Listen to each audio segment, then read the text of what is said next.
যদি আমরা এই জান্নাতের ময়দানে বসতে পারি তাহলে আল্লাহ তাআলা আমাদের আমল নামায় নেক লিখতে থাকবে। কি লিখবে? সওয়াব লিখতে থাকবে। আমাদের সওয়াবের প্রয়োজন আছে কিনা? এখানে আসলাম কিসের জন্য? সওয়াবের জন্য। সেই সওয়াব আল্লাহ তাআলা লিখবেন। কিভাবে লিখবেন? আল্লাহর হাবিব তিরমিজি শরীফের ভিতরে বর্ণনা করেন, ও দুনিয়ার আল্লাহর বান্দারা শোনো, কোন মুসলমান যখন ইসলামিক কোন কনফারেন্স, ইসলামিক কোন সভা, ইসলামিক কোন অনুষ্ঠানের কথা কান দিয়ে শুনবে, এই সবার জন্য মাইকিং হয়েছে না? কথা বলেন, হয়েছে কিনা? অনেকে শুনছেন না? পোস্টারিং হয়েছে না? আল্লাহর হাবিব বললেন, যখন মানুষটা কান দিয়ে শুনে আর অন্তরের ভিতরে গেঁথে নিয়ে নিয়াত করে আমি আজকে হক্কানি হুজুরের মাহফিলে আমি যাব, কোরআন হাদিসের কথা শুনবো, তখন আল্লাহ রব্বুল আলামিন একজন ফেরেশতা, রহমতের ফেরেশতা ওই বান্দার কাছে নাজিল করে দেয়। যখন ওই মানুষটা, লম্বা ঘটনা সংক্ষেপ করে বলছি, যখন ওই মানুষটা প্রস্তুতি গ্রহণ করে, পবিত্রতা অর্জন করে, ভালো জামা কাপড় পরে, টুপি পরে, মুসলমানের আকৃতি নিয়ে যখন ওই ময়দানের দিকে রওনা দেয়, এক এক কদম দেয়, আর ওই রহমতের ফেরেশতা তার আমল নামায় 10 নেকি এক এক কদমের বিনিময়ে লিখতে থাকে। যখন এই মানুষটা ময়দানে এসে বসে যায়, তখন ওই রহমতের ফেরেশতা আল্লাহ রব্বুল আলামিনের কাছে কল করে, রব্বুল আলামিন, তুমি আমাকে যেই বান্দার জন্য নিয়োজিত করেছিলাম, ওই বান্দা তো ওই ময়দানে গিয়ে ধীরস্থির ভাবে বসে গেছে, এইবার আমার করণীয়টা কি? আল্লাহ রব্বুল আলামিন ওই রহমতের ফেরেশতারে ডাক দিয়ে বলে, রহমতের ফেরেশতা শোন, যতক্ষণ আমার ওই বান্দা ময়দানে ধীরস্থির ভাবে বসে কোরআন হাদিসের কথাগুলা শুনবে, ইসলামী কথাগুলা শুনবে, ধৈর্য ধারণ করে বসে থাকবে, ততক্ষণ ওই বান্দার শ্বাস প্রশ্বাসের বিনিময় তার আমল নামায় নেক লিখতে থাকো, লিখতে থাকো, লিখতে থাকো। জোরে বলি সুবহানাল্লাহ।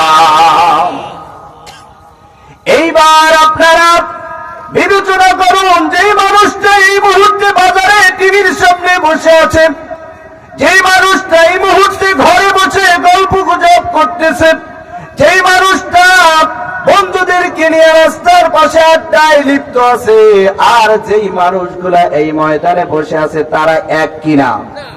তারা এক না, তারা এক না। টিভি যারা দেখে তাদের আমল নামায় সওয়াব হয় না, নেক হয় না, পাপ হয়? কথা বলেন, জোরে বলেন। যেরকম বলছেন এতে মনে হয় যে সওয়াব হয়, তাহলে আমরাও যাই নাকি? যাব? কথা বলেন, জোরে বলেন, যাব? যদি নেক হয় তাহলে আমরাও যাই। কারণ সমাজ ব্যবস্থাটা হয়েছে, বাড়ির পাশে দোকান বা বাজারের দোকান, যতই দোকান দেয়, দোকানে টিভি না থাকলে মাখার ব্যবসা চলে না। জোরে বলেন, ঠিক কিনা? আমি যখন জালকাঠিতে থাকতাম তখন দেখতাম 3-3-6 স্কয়ার ফিট হইলে হয়তো বা 10 স্কয়ার ফিট না হয় 20 স্কয়ার ফিটের মধ্যে দেখা যায় যে 32 ইঞ্চির টিভি। বেলায় দোকানে বসে দোকানদারি করতে পারে না, মাগার টিভিটা টানাইছে বড় করে। জিজ্ঞাসা করলাম যে ভাই এত বড় টিভি কেন? বলতেছে হুজুর, টিভি না থাকলে দোকানে কাস্টমার আসে না, ওই যেখানে টিভি আছে ওইখানে চলে যায়, আমার ব্যবসায় লালবাতি। এই ধরনের নিয়ে যাদের আছে তাদের উদ্দেশ্যে বলে যায়, আপনার নিয়ে সহিরা রিজিকের মালিক কে? তাকওয়া যদি ঠিক থাকে রিজিকের ব্যবস্থা করে দিবে আল্লাহ। ওটা হারাম, ওটা হারাম, ওটা হারাম। টিভির মধ্যে আছে অশ্লীলতা, আছে কিনা? খারাপ আছে। যেই ঘরের মধ্যে টিভি আছে, মা বসে, বাবা বসে, ছেলে বসে, মেয়ে বসে, তখন খারাপি সিন গুলা যখন আসে সবাই দেখে। কথা বলেন ঠিক কিনা? দেখে কিনা? এইটা দেখা আজকে মা বাবা একই সাথে দেখে, পরে দেখবেন যে মেয়ে বড় হইলে মেয়েটা দূরে ভাইগা যায়। কারণ ওই মেয়ে তো ঘর থেকে শিক্ষা পাইছে, এই কারণে আর বাপ মানে না। চন্দ্রখালীর মেয়েরা সেই চলে যায়, দ্বিধাবোধ করে না, যাইয়া বড় বড় লেকচার দেয়, বাবা আমাকে অত্যাচার করেছে, বাবা আমাকে ভালো কিছু করে নাই, আজকে আমি যার কাছে এসেছি তার কাছে আমি শান্তিতে আছি। কথা বলেন ঠিক কিনা? দেখবেন সমাজে এখন একটা ভাইরাল হয়ে গেছে তিশা আর মোস্তাকের এক কাহিনী। ওরে ভাইরাল, সেই মাইয়ার কথা শুনলে আপনি অবাক হয়ে যাবেন। তিনি বলতেছে আমার বাবা আমাকে অত্যাচার করেছে। 60 বছর না 70 বছরের এক বৃদ্ধের কাছে যাইয়ে বলতেছে আমি খুব শান্তিতে আছি। অথচ ওরে যে ওর মা বাপ বড় করে এত বড় করলো, অথচ সেই মা বাপকে ভুলে গেল আজকে। সেই মা বাপ কোথায় তার চিন্তাই নাই। কথা বলেন ঠিক কিনা? যতদিন এই সমাজ থেকে অশ্লীলতা দূর না হবেন, সমাজের ভিতর থেকে অপসংস্কৃতি দূর না হবেন, সমাজের ভিতরে ইসলামের কথাগুলো বলার মতো সুযোগ তৈরি না হবে, মানুষ ইসলামের কথাগুলো যতক্ষণে না জানবে ততক্ষণে এই সমাজের ভিতরে ভালো কিছু আশা করা যাবে না। যাবে কিনা? তো যাই হোক, সম্মানিত উপস্থিতি,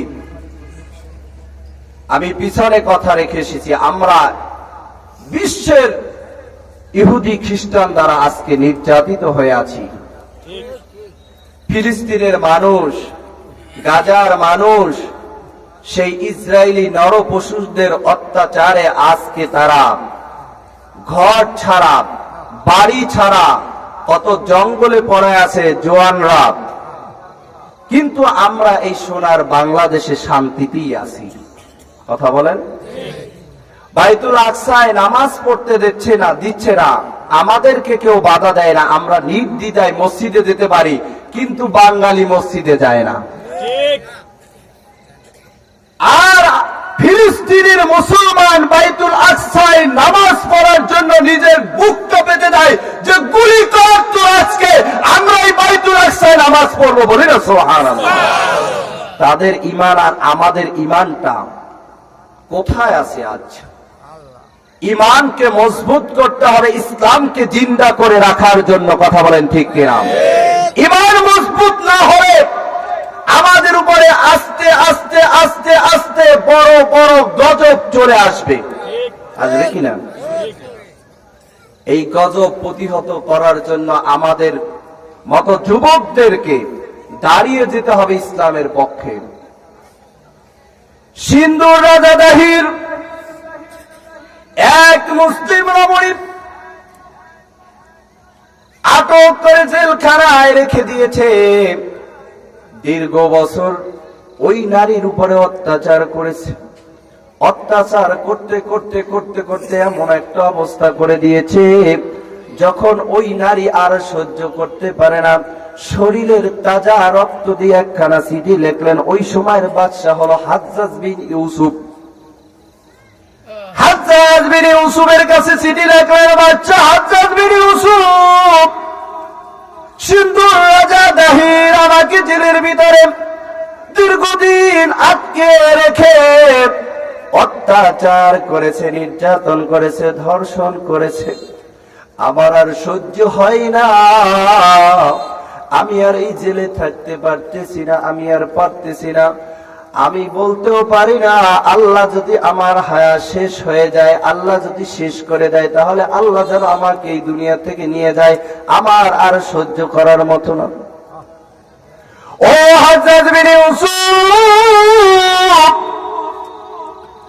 আমি আপনার কাছে একটা আবেদন করলাম, আপনার যদি শক্তি থাকে, আপনার যদি পাওয়ার থাকে, ক্ষমতা থাকে, এই সিন্ধু রাজা দাহিরের কাছ থেকে আপনি আমাকে মুক্ত করেন।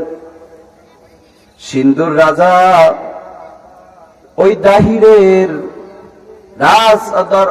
জেলের যেই রমণীর চিঠিটা পেয়ে হাজ্জাজ বিন ইউসুফ চিঠিটা পড়ে আর চোখ দিয়ে পানি ফেলায়। আল্লাহ রাব্বুল আলামিন আমাকে ক্ষমতা দিয়েছে, রাজত্ব দিয়েছে, পাওয়ার দিয়েছে, কিন্তু সিন্ধু রাজা একটা নারীকে আটকে রেখেছে। কি করা যায়? ওই সময়ের কালে একজন বীর ছিল, যার নাম হলো মোহাম্মদ বিন কাসেম, যার বয়স ছিল 17 বছর। কত বছর? 17 বছর। হাজ্জাজ বিন ইউসুফের ভাতিজা প্লাস জামাই। বলি না সুবহানাল্লাহ। হাজ্জাজ বিন ইউসুফ খবর পাঠালেন মোহাম্মদ বিন কাসেমের কাছে, মোহাম্মদ বিন কাসেম তুমি কোথায়? আসো, সিন্ধুর রাজা তাহিরের জেলখানা থেকে এক মুসলিম রমণী চিঠি পাঠিয়েছে। তার শরীরের তাজা রক্ত দিয়া ওই রাজা তার উপর অত্যাচার করেছে, তার উপরে নির্যাতন করেছে, তাকে মুক্ত করতে হবে। যুবক কত বয়সের? জোরে বলেন কত বয়সের? 17 বছর বয়সের যুবক তরবারিটা টান দিয়া বের করে তরবারি উঁচা করলেন, আর তার সঙ্গী সাথীদের বললেন, সঙ্গী সাথী ছিল 7,000। কত হাজার? 7,000 কে বললেন, আমাদের মিশন হলো সিন্ধুতে। কোথায়? সিন্ধুতে চলো, আমরা সিন্ধুতে গিয়া ওই রাজা দাহিরের মসনদকে, রাজত্ব করকে আমরা ধ্বংস করে আমাদের মুসলিম মায়ের, মুসলিম বোনের ইজ্জতকে আমরা নিয়ে আসবো। জোরে বলি সুবহানাল্লাহ। হাজ্জাজ বিন ইউসুফ নেতৃত্ব দিয়া, হুকুম দিয়া, মোহাম্মদ বিন কাসেমকে নেতৃত্ব দিয়া 7,000 বাহিনী সিন্ধুতে পাঠায় দিলেন। একজন 17 বছরের যুবক, তিনি তাদের সাথে যুদ্ধ করলেন। যখন 7,000 সৈন্য নিয়ে ওখানে আক্রমণ করলেন, এমনি ওরা ভয়তে কাতর হয়ে স্যারেন্ডার করলেন, আত্মসমর্পণ করলেন। ওই মুসলিম নারীকে মুক্ত করে তিনি নিয়ে আসলেন। বলি সুবহানাল্লাহ। আমার এই কথাটা বলার কারণ হলো, এই ঘটনাটা বলার কারণ হলো, ও যুবক, আজকে আমাদের সমাজ ব্যবস্থাটা এমন হয়ে যাচ্ছে, আমার বোন সঠিকভাবে স্কুলে যাইতে পারে না, মাদ্রাসায় যাইতে পারে না, কলেজে যাইতে পারে না। কিছু শয়তান নামক নরপিশাচের কালো নজরটা ওই মা বোনের উপরে পড়ে কিনা? কথা বলেন, পড়ে কিনা? এই কালো নজর থেকে বাঁচতে হলে যুবক, ঈমান নিয়ে মুসলমানিত্ব টিকায় রাখার জন্য তোমার সঠিক ভূমিকা নিতে হবে, যাতে করে সমাজের ভিতরে কোনো কুলুষিত না থাকে। যদি তুমি এই ভূমিকাটা নিতে পারো, তাহলে একটা সমাজ হবে তোমার কারণে আদর্শশীল সমাজ। কথা বলেন ঠিক কিনা? সম্মানিত